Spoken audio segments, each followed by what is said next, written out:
Morning, Glory America. Bonjour, hi, Canada. Hugh Hewitt inside the Beltway on this Thursday. Here's the rundown. The biggest story in the world is a change of government looms in Israel. As in the headline of the New York Times, Netanyahu rivals agree on Israeli coalition to oust him. Patrick Kingsley writes, Israel opposition parties announced on Wednesday that they had reached a coalition agreement to form a government and oust Benjamin Netanyahu, the longest-serving prime minister in Israeli history and a dominant figure who has pushed his nation's politics to the right. The announcement could lead to the easing of a political impasse that has produced 4 elections in 2 years and left Israel without a stable government or a state budget. If Parliament ratifies the fragile agreement in a confidence vote in the coming days, it will also bring down the curtain, if only for an intermission, on the premiership of a leader who has defined contemporary Israel for more than any other. The new coalition is an unusual and awkward alliance between 8 political parties from a diverse array of ideologies, from the left to the far right.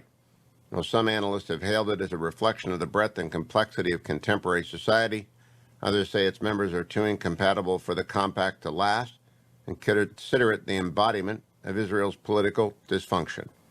The alliance would be led, until 2023, by Naftali Bennett, a former settler leader and standard-bearer for the religious nationalists, who opposes a Palestinian state and wants Israel to annex the majority of the occupied West Bank.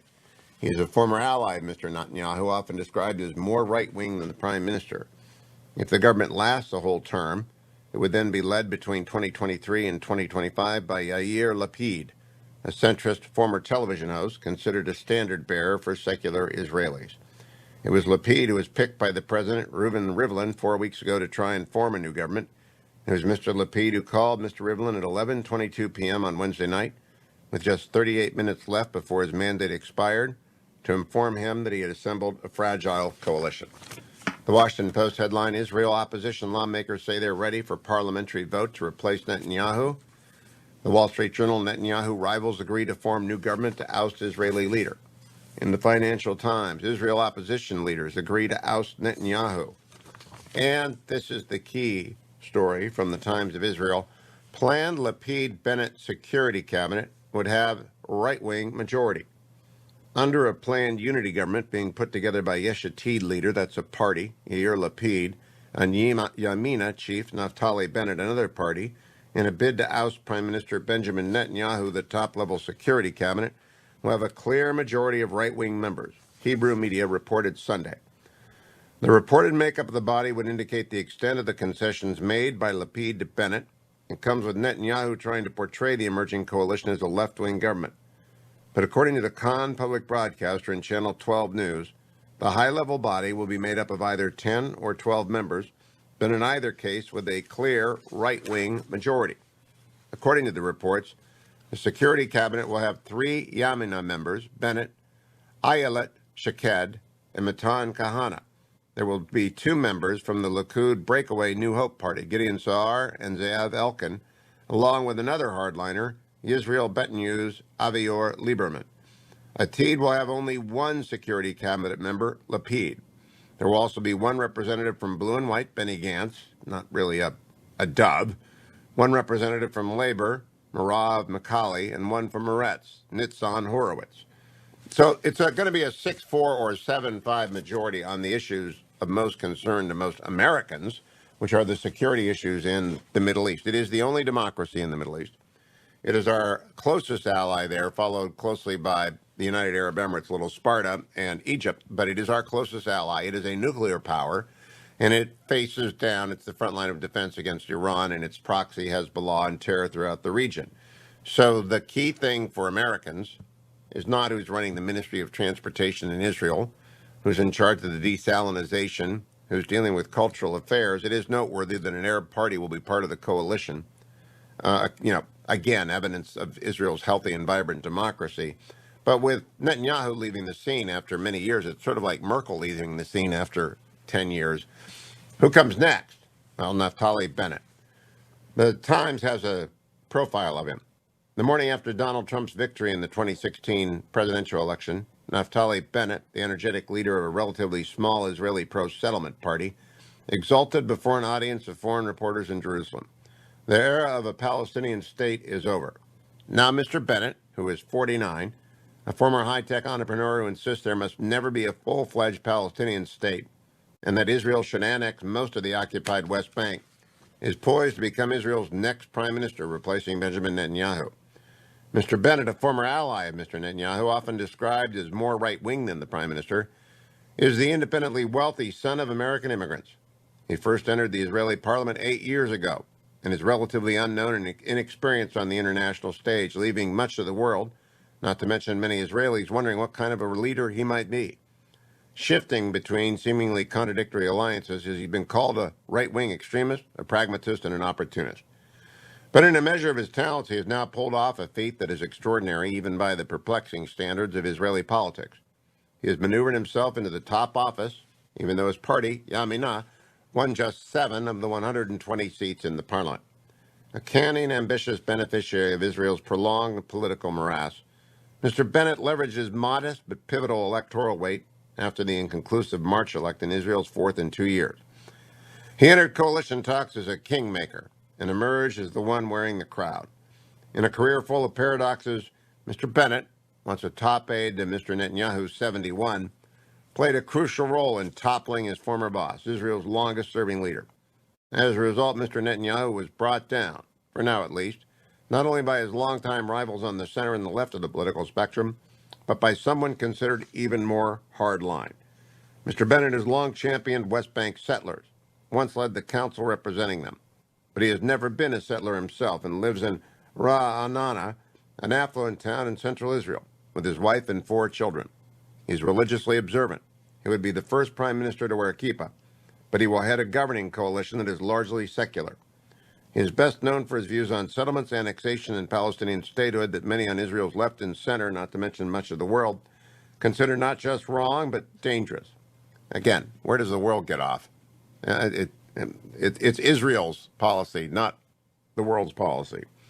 Yet his coalition spans Israel's fractious political spectrum from left to right and relies on the support of a small Arab Islamist party.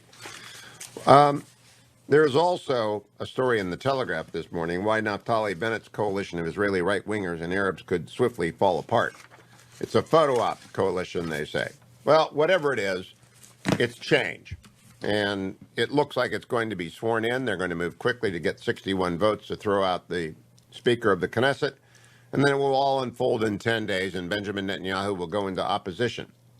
And when a new election comes, there will be a fundamental realignment of Israeli politics to the right. This is the last gasp of the left. And I say that because 65 members of the parliament are clearly right-wing, but the political divisions surrounding the personality of Benjamin Netanyahu have frozen American politics, Israeli politics.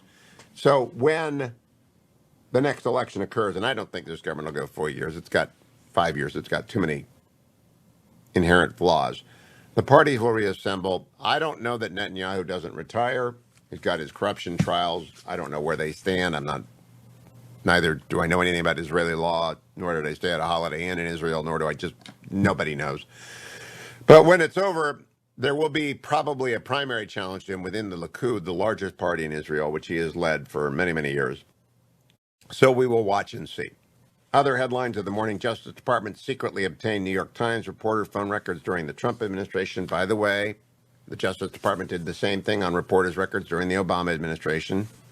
New York City subway operator Martha's Vineyard Ferry reports cyber attacks.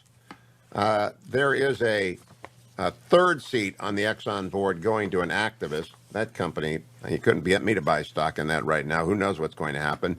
The Washington Post headlines that Trump has grown increasingly consumed with ballot audits as he pushes falsehoods that election was stolen.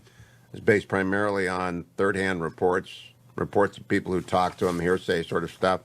And the Army Corps of Engineers, tasked with making Miami safe from storm surges, came up with a 20-foot seawall that will destroy 6 miles of the city's real estate. That's what happens when you ask the government to come up with a solution. Finally, in Nicaragua, Daniel Ortega has, well, this is a flash from the past, arrested his leading opponent. That's the headlines of the morning. That's the rundown. I'll be right back, America. Stay tuned. Morning glory, America. Bonjour. Hi, candidates. Hugh Hewitt, joined by the Dean of American Journalism, Dan Balz. Good morning, Dan. How are you? I'm well, Hugh. How are you? I'm exhausted. I just did an hour-long interview with a vaccine skeptic, Dr. Peter McCullough, and it's one of those interviews where I try not to ever leave, as you do. You're kind of a model for me. Don't leave your neutral ground, but sometimes you get pulled off of your neutral ground because people you're talking to aren't responsive to the questions. It's very frustrating when that happens, Dan. I'm sure you've encountered that. 10,000 times? Well, more than a handful, certainly, yes. Yeah. So forgive me. I am prepared, but I just got to find your article on the GOP. Would you put forward your thesis that the GOP is following a false trail? I have some arguments with it, but I can't pull it up right now because I'm so disoriented by that interview. Well, it's really unusual for me. But go ahead, state the premise. Here's the premise. Donald Trump has planted the seeds of a false story, a lie about what happened in the 2020 election, which is that it was stolen or terribly corrupted, widespread irregularities, etc. That has taken root with millions of his supporters and followers. Republican politicians are responding to that, in part because they feel a need to respond to their base by introducing bills around the country that would restrict voting and that would, in many cases, make it potentially easier to effectively challenge elections before certification in 2024, and that this is that one follows from the other, and that's a threat to the way we've conducted our elections in the past, and to what I describe as one of the pillars of democracy, which is a fair and open and an election system that's run in a nonpartisan way, or certainly a bipartisan way, not one that has great overtones of partisanship. Now, Dan, for the benefit of the audience and for you, because I'm sure you're not hanging on my every word here, I don't believe there was any significant fraud in any of the 4 states contested. I don't believe any evidence of any fraud was ever introduced that was persuasive. There was not one single ruling in favor of the argument of fraud, and I do not believe the election was stolen in any way. And I've said that from the day after the election forward, and I've told the president person to person. There were other people in the room, but there were only 4 people in the room. I told him he lost the election because of bad polling and bad strategy, not because of fraud. And so it's my point of view is well known, and my audience can disagree or agree with it. But I like to quote Hillary Clinton. You can hold 2 thoughts. She told me that on the show. You can hold 2 thoughts. So that's thought number 1. Thought number 2. There were massive changes in the law, which I do not like and which I believe undermine voter integrity. And I believe we need voter ID in every election, in every precinct in the United States. You should show an ID. I do not like ballot drop boxes. I hate them. I do not believe in having private sponsorship of them, as it is alleged that Mark Zuckerberg sponsored. And I haven't talked to Mark about it, though I have talked with Mark a couple of times. I don't know if he sponsored that or not. But I understand all the problems and the innovations and the COVID-driven changes, for example, in Pennsylvania and in Georgia under the consent decree, and I'm aware of all those problems. So my 2 thoughts are, no, the election wasn't stolen. Joe Biden was elected president fairly handily, about 46,000 votes over 4 states, not one of which is subject to overturning. And number 2, it was a shambles and a mess, a series of improvisations, and the states that are changing voter integrity laws may be responding to their base, but I hope every state in the union does it everywhere because I believe in voter ID. Are those 2 thoughts, in your view, compatible? Well, yeah, I mean, I think that's compatible, but the question is, what is the real motivation for people who are pushing these laws? And certainly there were improvisations because of COVID. I think we all understand that. But what is the evidence that those improvisations led to some some sort of faulty election, or bad counting or illegalities? I mean, that one does not necessarily flow from the other. One of the points I made in the piece is that not every provision of every law that's being considered in legislatures is bad. Nor is it the case that all blue states have, perfect systems and all red states are going backwards and doing terrible things. There are some blue states that have, more restrictive laws in terms of early voting and absentee voting than some red states, and that some of the provisions are in existence. And the state of New York has never had very expansive voting laws, and they could take a look at theirs. But it does not seem to me that the reaction to this has a lot more to do than the fact that people believe that they lost the election because of those changes. And I don't know that there is any empirical evidence that that's the case. No, Dan, let me comment. I went down to the Republican Governors Conference. I went to the National Republican Senatorial Committee gathering. I've talked to a score of governors and senators over the last 2 weeks. None of them believe that the election was stolen. None of them. No one believes it. Zero. They do believe, however, that voting has to be cleaned up significantly and I'll just give you one bit. Anecdotal evidence is evidence of anecdotes. You know that. But here's my anecdotal evidence. I continue to receive ballots in California 5 years after I left, as does my wife and as do my son, because we're on the roll and they send us a ballot every primary and every general election, because that's what they do in California. They do it all over the state. I think that's a nightmare on the margin. And when you have Iowa congressional districts decided by 4 votes or 6 votes, and New York congressional districts decided by a dozen, we can't allow that. And we can't allow the idea of shotgunning ballots everywhere in the United States, nor can we allow machines to do voter verification signatures for which there is a degree of malleability. In other words, I think our system, as John Fund has all argued for decades, has been, you get down to the microscopic level, you end up with Florida 2000. And this predates the 2020 election, and it's got to be fixed. But it's got to be fixed in a way, I like the Israeli system. Basically go home and vote. And if you're not there, you don't get to vote. And you better be in the hospital with a doctor's picture next to you in order to get an absentee. That's the Hugh Hewitt system, because I believe we've got to have integrity in the system. But I don't think they're related, Dan, because what the Republicans are arguing about is the worry of future election fraud as the fraudsters get better. And as you know, the history of the Democratic Party is a history of voter fraud, whether it was Tammany or Daley or Pendergast. It's in the DNA of the Democratic Party. Not all of it, but it's there, and there are books written about it. I wrote one of them.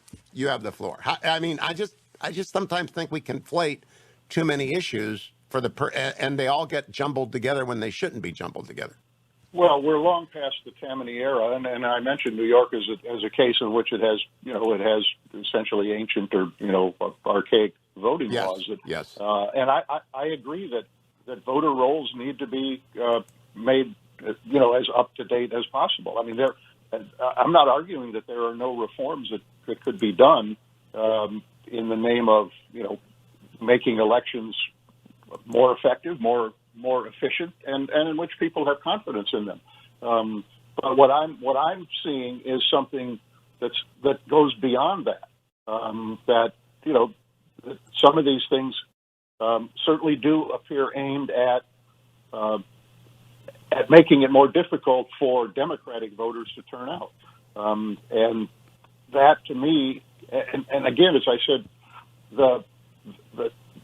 the massive effort that's underway, and I use that word slightly with hyperbole, but I mean there have been hundreds of bills introduced in legislatures this year around the country, and in 3/4 of the states probably, to change the laws, and that certainly is a reaction to 2020, with a sense that something was unfair about 2020 at a time when it's not necessarily been proven that it was unfair. So, well, I think that the political instinct of people who are sponsoring these goes well beyond what you're talking about, which is to try to create a fair system. I mean, after 2000, we had a national commission, and we had efforts to clean things up, and to some extent it helped. But this is a constant, it's a constant process and constant issue that has to be dealt with. But I think it has to be dealt with in good faith, and in a more bipartisan way. And I actually, we're out of time. I think it is being dealt with in good faith. The roller coaster of innovation was bad for election integrity, but I would reject wholly the idea that there is an attempt to introduce suppression of the vote. Indeed, it would be unconstitutionally illegal to do so. And if it was based on race or gender, it would be thrown out immediately. But Dan, I will now go read the article and I'll catch up with you, America. That's what you get at the Hugh Hewitt Show. Another great lawyer, Jim Talent, is here, former senator from Missouri, my friend with the Bipartisan Policy Center. Follow him on Twitter at Jim Talent. Good morning, Jim. How are you? Well, I'm fine. It's nice you call me a great lawyer, but I used to have a line I'd use on the stump around Missouri where they were kind of suspicious of lawyers, and I would be introduced as a lawyer and somebody from St. Louis, and they didn't really like that either. And so I would always say, look, if it helps any, I'm not a very good lawyer. And that always got a great laugh. So, well, I just had an hour-long conversation with Dr. Peter McCullough from Texas, who's a big vaccine skeptic. And, I can't not be a lawyer. And so when someone's non-responsive to a question and I ask it 3 or 4 times, I have to tell them the credibility gets injured, right, Jim? Well, I watched some of that, and it really was classic. He just did not want to give a direct answer to several of your questions. And I was wondering when you were going to let go. I could tell you were having a little bit of fun with it. He said some interesting things. And it's such a great thing that, and I really mean this, you were kind to say I was a great lawyer. You're a great interviewer, and you show that you can be open to different points of view and you can respect people and like people and still vigorously disagree with people. I introduced one time a nominee for the leadership. They asked me to do it in front of the Republican conference, and we just had this very contentious debate, and I stood up and I said, and I looked around and I looked at these 200 people, and I said, I actually like almost everybody here. I got a good laugh. I mean, I do. I like most of the people I've met in politics on both sides of the aisle. And, now, Senator, this brings me to the biggest problem in America. I really do believe this is the biggest problem in America, is the refusal to attribute good faith to opponents in a conversation, a party, or any kind of dispute.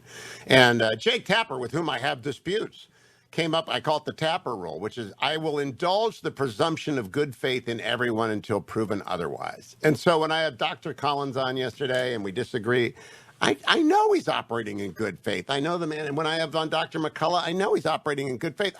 When I disagree with people, it doesn't mean they're rotten. It means I think they're wrong. And we've lost sight of that in America, I think, generally. You are completely correct. Now, we are enjoined to take that attitude by our common religion, right? Yes, and that absolutely. Doesn't mean we have to be, of course, we should not be blind to evidence of bad faith. And if it's a presumption, it's not irrebuttable. And if there's sufficient evidence produced and it's relevant, then yes, we have to conclude that people are operating for hidden or invidious motives. But that should never be the assumption behind it. And I completely agree. And, I've tried to do that in my career. I don't think I've ever suffered for that. I'm giving people the benefit of the doubt until I couldn't. I mean, I was 9-2 in 11 elections that I ran. I lost 2 of them, but I don't think I lost either of them for that reason. I agree. I think that people can have differences in Missouri. Might want to go one way or another way at any particular time, and it's redder now than when you ran, and so people would change their minds. But this attribution of bad faith is, it's a drum I bang. I think it's the media's fault because I believe that conflict sells soap.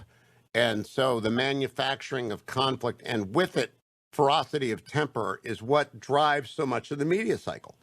Well, I think that, but also the fact that on the Internet now, we communicate anonymously. Even if you give your name, you're not looking at the person, number one. And then number two, you're communicating in short bursts where the temptation to be snarky or to categorize somebody in a negative way is very, very high. So to some extent, it's also the medium.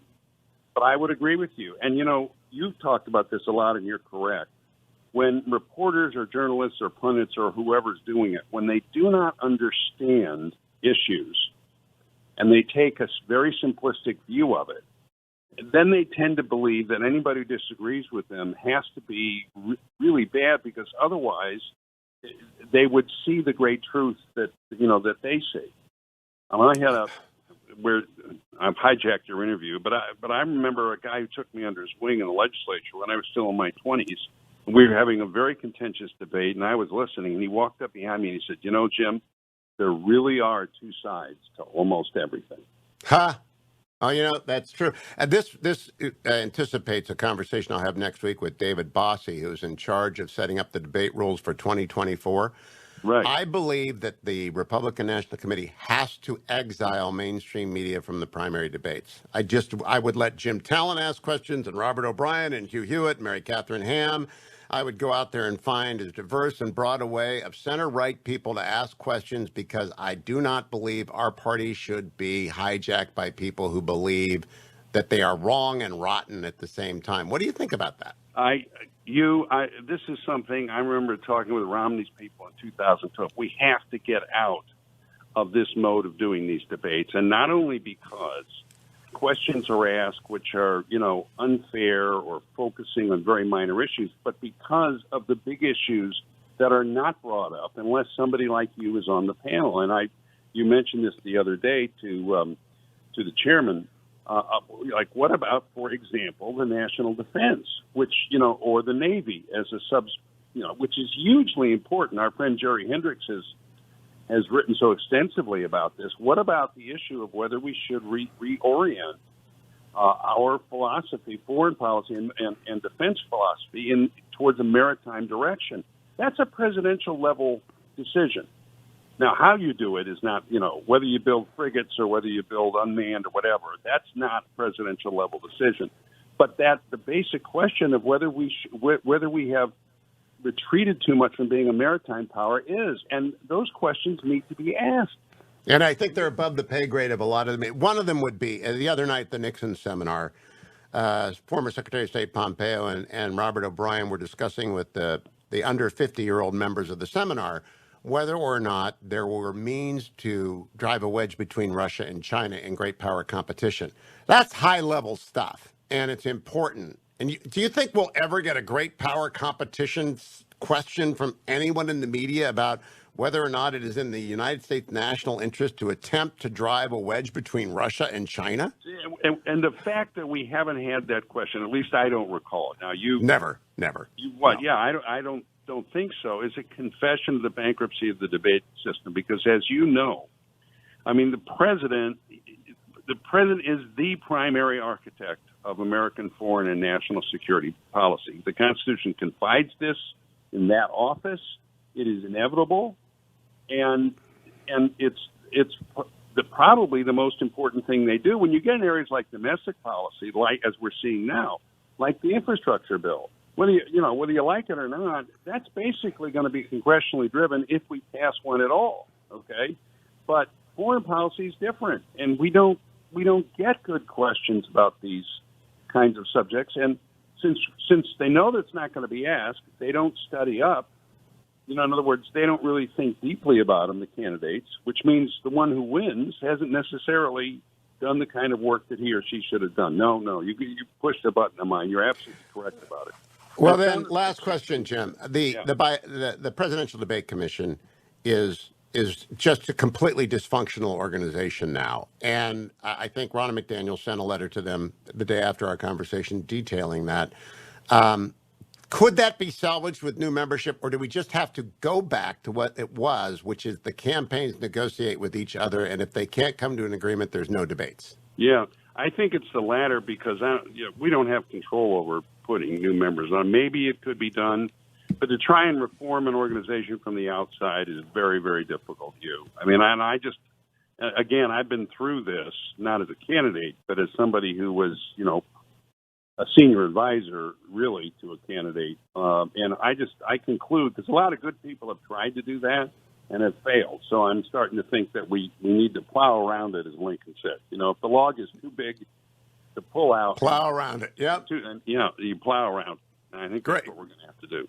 Great comment. Jim Talent, always a pleasure talking to you. Follow him at Jim Talent on Twitter. The Bipartisan Policy Center is lucky to have him.